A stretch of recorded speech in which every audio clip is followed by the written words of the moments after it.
It's 1969, and a young man, Johnny Morris, is sitting by a campfire with his father. We were out on a gravel bar, we were fishing, and my dad wanted me to know more about himself. This was rare, as Johnny's father was the definition of the strong and silent type. My dad was pretty strict. He was raised by, his parents split up when he was 3, and he was raised by a great aunt. But that night, sitting around the campfire, he just wanted me to know where he'd come from and some things that he'd been through or experiences in his life that he'd never talked about before. Johnny's father talked about his difficult childhood, and then something else. Johnny leaned in. And then he goes on and he told me too about, he looked at me right across from that campfire and he said, son, your dad's very lucky to be across this fire from you. Johnny grew silent.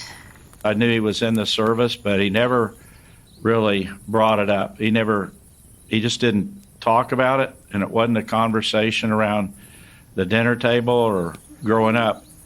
Johnny's father paused, unsure of what to say or how. He told me about going off to World War II and being in the Battle of the Bulge, and it just got to me. I'll never forget. He just said, your dad fared much luckier than a lot of the young people that were beside me, son. Johnny's father looked into the flames, and though he didn't say anything else, Johnny could see everything in his father's face at that moment. The fear, the agony, the sacrifice.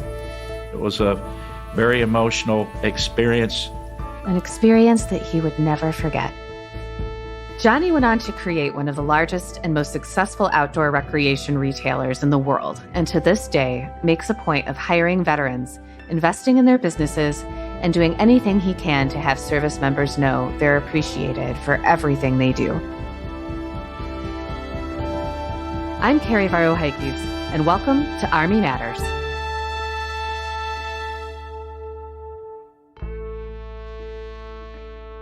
I'm Sergeant of the Army retired Dan Dailey, and welcome back to the Army Matters podcast. You might recognize me as one of the previous hosts, and joining me today is someone new. Yeah, here he is for the first time. A good friend, a longtime battle buddy, and someone, well, I truly respect. Hey, thanks, Dan. I'm Lieutenant General retired Leslie C. Smith, Army's former Inspector General. Now I'm the Vice President for Leadership and Education at Association United States Army. Dan, I'm so glad that we're co-hosting this thing together. If there's anybody else that I could think about doing it with, it would be with you. And we called a lot of people. Most of them were busy, but it's just great that you could come join me. We're going to have fun. Yeah. We've gone through a lot of things. You know, we spent a lot of time in the Pentagon together and in TRADOC together. Yeah. And when you were 4th ID commander together. So this is just bringing it all together. And all that was preparatory, but this right here just now? Yeah. It's like my big brother. Yeah. I just hope my back can hold out that long. I'm glad to be here, Dan. What do you want to talk about today? Do you like to fish, Dan? I do. I do like to fish. Well, as a kid growing up, Yeah. What was your first fishing lesson that you learned? Oh, is to hold on to your fishing pole. Okay. We didn't have a lot of money, and my dad reminded us all the time, don't let the pole just sit there. Don't walk away. You get distracted as a young kid throwing rocks in the water while your dad's trying to fish. And of course, we listened to when he was looking, but not when he wasn't. So walked away from the pole, and next thing you know, the fish dragged my pole in the water. Oh, boy. What happened? I think today that would be considered child abuse, but I think Dad was a little upset, and no, he didn't get too crazy about it, but that never happened again. That never happened again. How about you? What's your fishing story? I'm from Atlanta, so I'm a city kid. So we used to go to camp every summer, and the place called Camp Villa Marie we went to. So being a city kid, even though I grew up in Mississippi in the summer, we went fishing. So we had a fishing tournament. So I caught this rainbow trout. It had to be about 12 or 15 inches. It felt like, 30 inches when I was catching it. And so I ended up getting an award at the end. I was like, hey, where's my rainbow trout? The camp leader said, oh, yeah, we ate that. Well, what about me? But they ate your fish? They ate my fish. Come on. They ate my fish. Did you get an award for like the biggest fish or anything? I did. Biggest fish of summer camp. I think I got lucky that day. Now, I just got a checklist. This isn't one of those fish stories that grew over time. It's, we started here and... No. Okay. No. Yeah. I continued fishing throughout my career as much as I could. Obviously, we get very busy in the military, but that breakaway, that time to go out on a fishing boat, I turned into my own individual shrimp boat captain when I was at Fort Stewart, Georgia. Went out shrimping all the time. Oh, yeah. Okay. You were shrimping at Fort Stewart? Yeah, it took a little while. It's almost exactly like the Forrest Gump movie. I could not catch a single shrimp. I was just out there. And finally, I linked up with one of the local guys, and he taught me how to do it. And next thing you know, it was literally like the movie. We were eating shrimp for breakfast, shrimp for lunch, shrimp for dinner. Yeah. And so for our listeners, the Division Readiness Brigade was the elements that were ready for the support of the Army and the nation. Mm-hmm. And you've probably heard some of the podcasts that we had so far about the 82nd Airborne Division when they rescued those folks coming out of Afghanistan. That's what Dan is talking about. Yeah. So he was preparing for that. Then he became a shrimp boat captain. On the weekend, just a weekend guy. On the weekend. I knew you couldn't do it during the weekday. Yeah. You had to do so many other things. So let's get into it. Yeah, let's jump into it. The reason we're talking about this, of course, is because today's guest knows a little bit about fishing. Yeah. What do you think? Yes, he does. Yeah. Yeah. We're talking about Johnny Morris, the founder of Bass Pro Shops. I tell you, he's a hero in my viewpoints.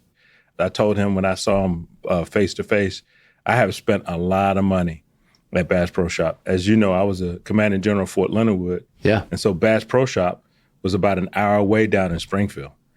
Great place, great location. I still love going to Bass Pro Shops today. Oh, if there's a candy store for fishermen, it's Bass Pro. Yeah. I mean, you can't walk in there and not walk out with at least a high interest rate credit card payment for the rest of the year, right?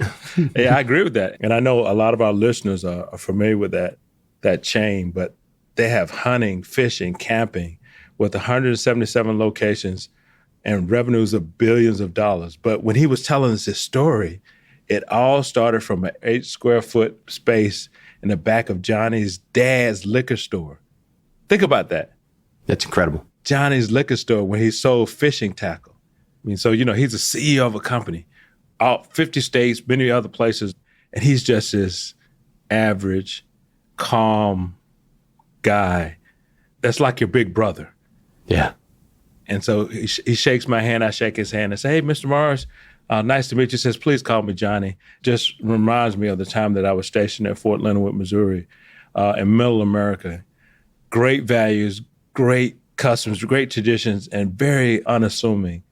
And the reason why we're talking with Johnny Morris today is because he was last year's recipient of the AUSA's National Service Award. And it's an award that's awarded annually to an organization in recognition of exemplary service and demonstrated enduring support to the American soldier and the United States Army community. I tell you what, I was so glad I had a chance to sit down with him. But I think we need to just go ahead and hit an interview. What do you think about that? I'm jealous that you got a chance to sit down with him. I think we should maybe, can we call him up and have me redo the podcast? Do you think that would be possible, or do we have to just keep going with what we got? Not feasible. There will be other times. That's Sergeant Major, always a bridesmaid, never the bride. That's not true. You're the man. I just want to grow and be like you.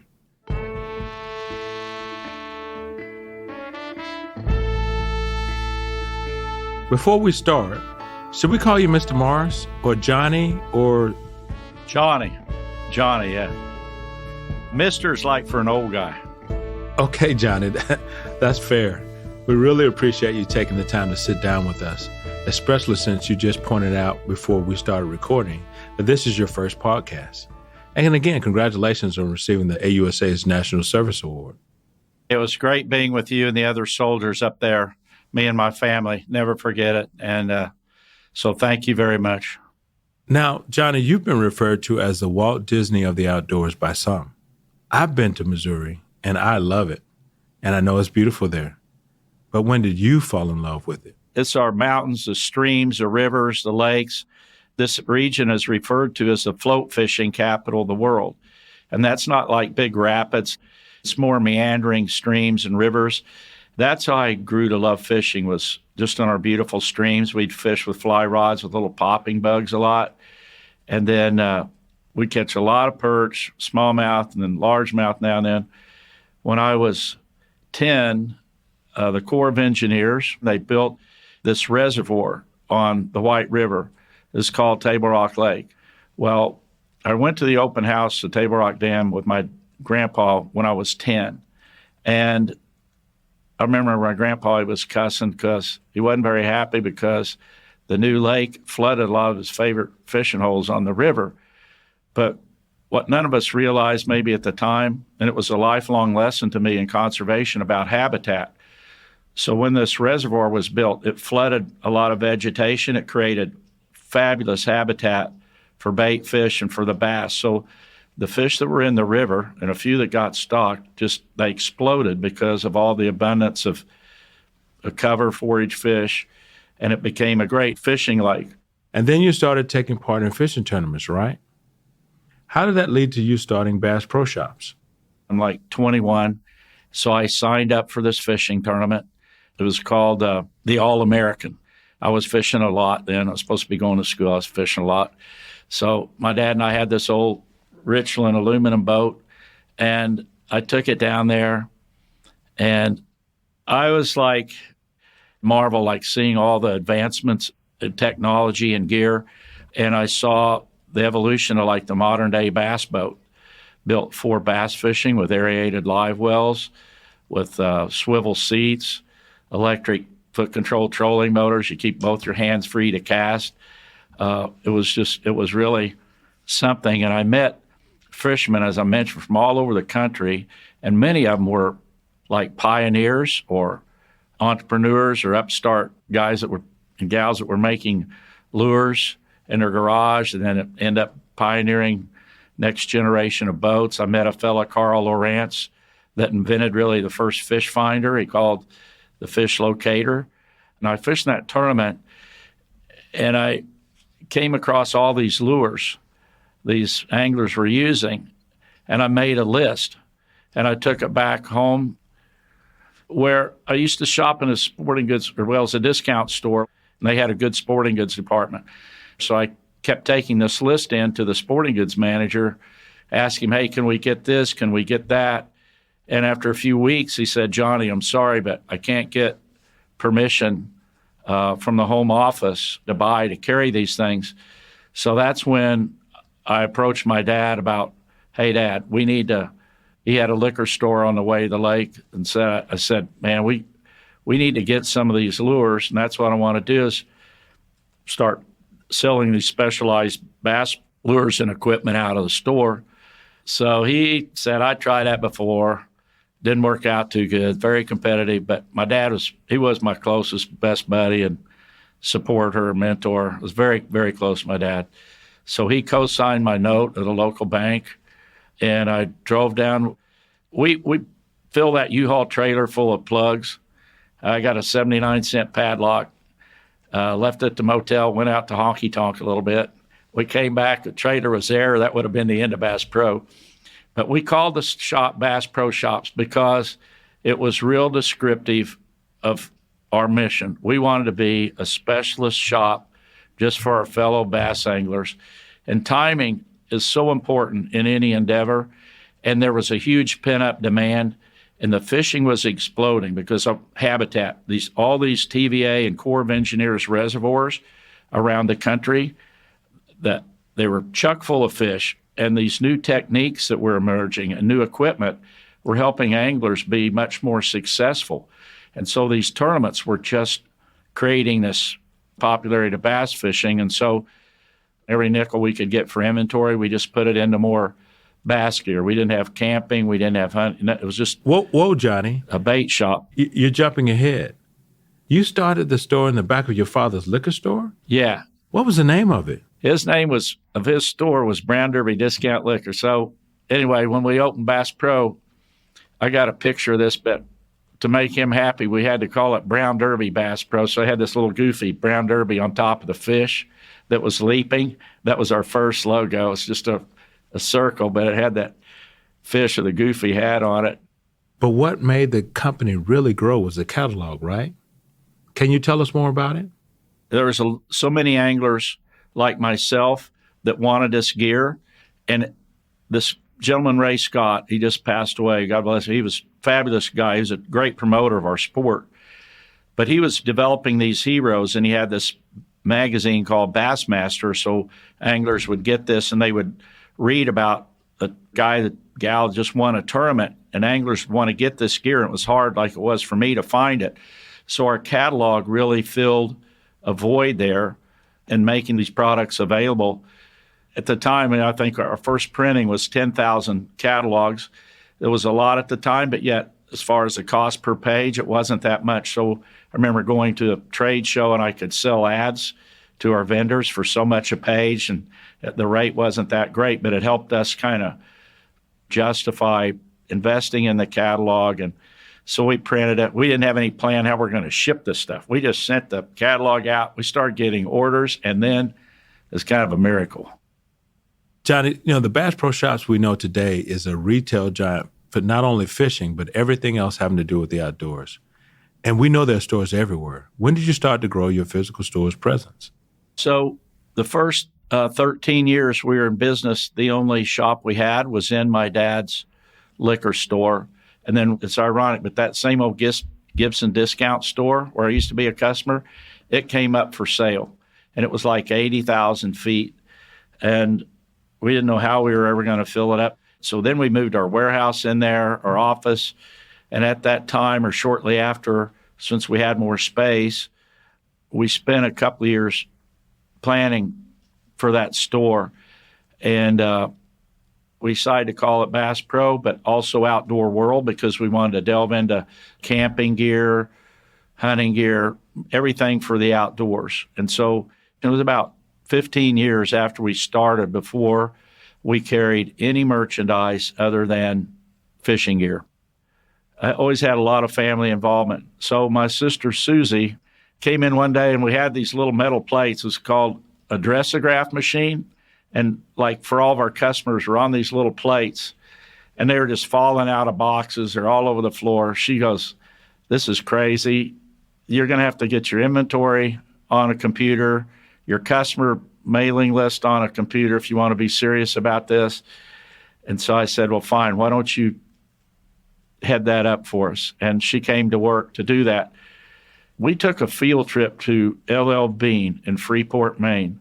And I went there and I was amazed because that store was a landmark. It was like a daydream destination for all the LL Bean catalog customers. It was a big, big store.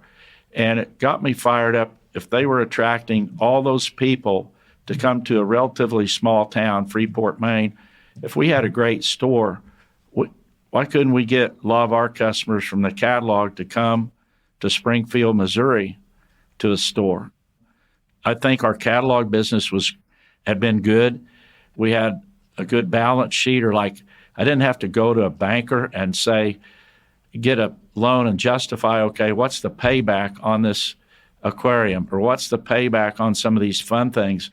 And so in 1988, after we opened the store for a little while, we decided to have this event called the World's Fishing Fair to showcase our store that we were so proud of. And we had these pro fishermen come, all the Bassmaster Classic champions together at one time, and a lot of our vendors. We had a lot of displays, a lot of bargains, and man, that really put our shop on the map. And it was a test for all of our people. We opened up the doors in 3 days. We had 250,000 people that came to Springfield, Missouri. None of our people slept literally for like 3-4 days. They were just stocking the shelves. Places have a culture and how does it happen? Sometimes it's just for going through adversity or challenges together, or where it builds teamwork.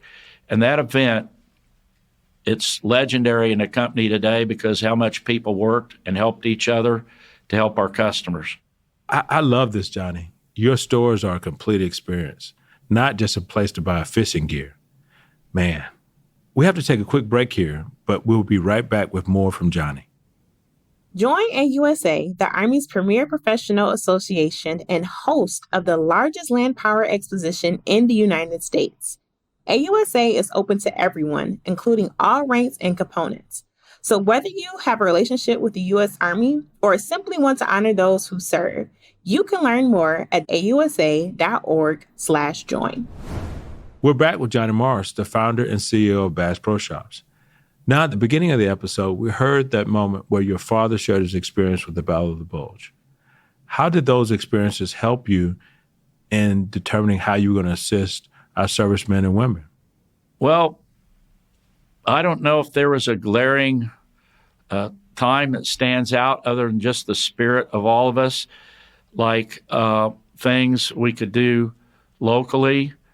And then when we partnered with Cabela's, they had a good program for veterans, like for discounts on merchandise. And so we had something very similar, and we just doubled down on that effort. And then, oh gosh, I'm trying to think, Fort Leonard Wood's close by, and hosting soldiers for different events and fun activities.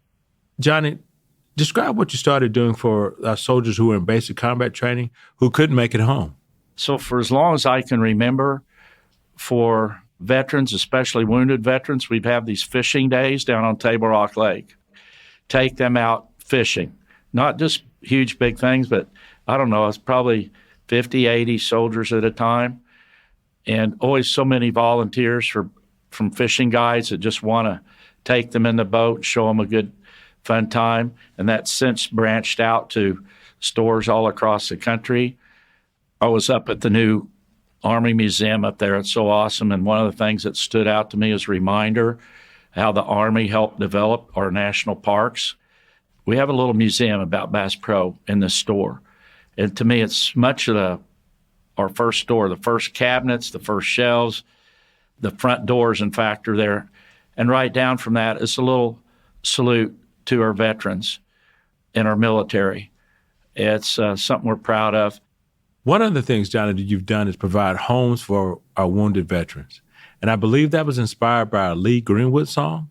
Is that right? Can you tell me more about that, Johnny? So I have a friend for many years, Richard Childress, and he has a big conservation event every year just out of Charlotte, North Carolina, and Welcome. And so a few years ago, I'm there, and Lee Greenwood was there, and he is ambassador for Helping a Hero, and they dedicated a home that night for a wounded soldier, and it just got to me. And so that night we made a pledge, and I just love hearing Lee Greenwood sing that song, about our country and God Bless the USA. And to me, it's like helping a hero when you hear him sing that song and what it symbolizes for our country, the tribute it pays to our veterans. So we committed to donate 10 homes, I think about a year ago. And then so we said, as a catalyst to get others to chip in, that we would pay 25% of the next 100 homes. We've given an opportunity to some of our vendors and other partners in our companies to chip in on that. We just had a little celebration last week, in fact, down at the Grand Ole Opry in Nashville, and there was another, I think, 6 of our partners that stepped up and say, hey, Johnny, we'll pay the other 75% for these homes to present that night. And I think our customers are very patriotic. And one of the things that we've done for quite some time is every time there's a Veterans Day, Memorial Day, we really take pride in theming our stores and saluting these veterans. I mean, there's flags, and this is something we do, U.S. and Canada. If we have a race car, man, it's red, white, and blue. It's got a salute, to just say, man, we're proud of America. We're proud of all of our soldiers and people that are standing up for us.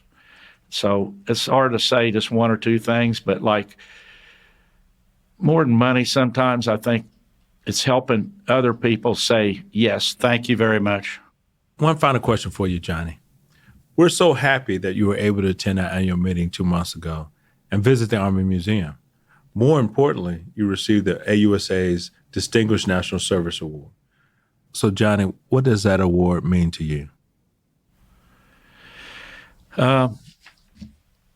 I humbly accepted that award from people in our company, and most of all from my dad. and other veterans in our company.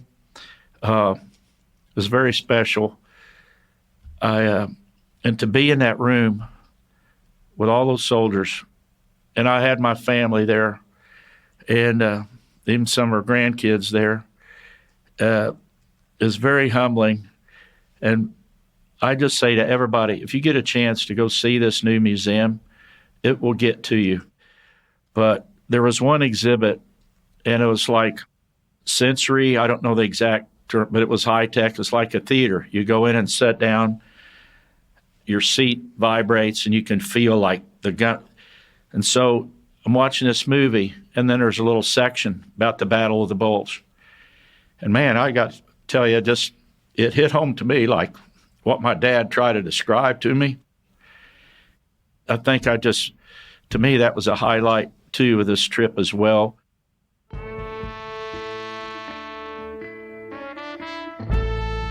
Those are the people that served us, and do to this day and every day.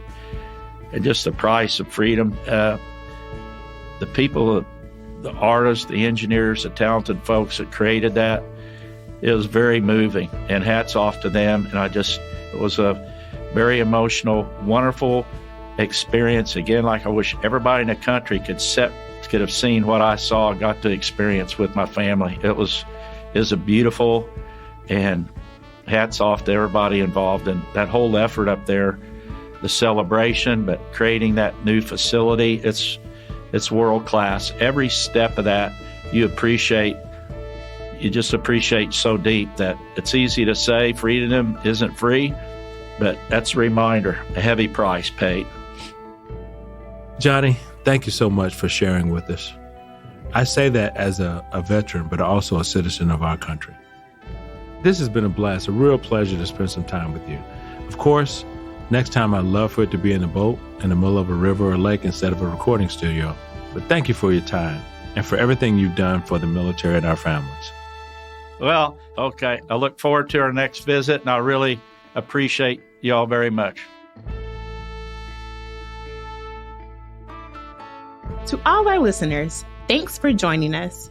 Army Matters is brought to you by the Association of the United States Army, the U.S. Army's professional association, member-supported, Army-connected. Visit us at ausa.org for more information or to become a member.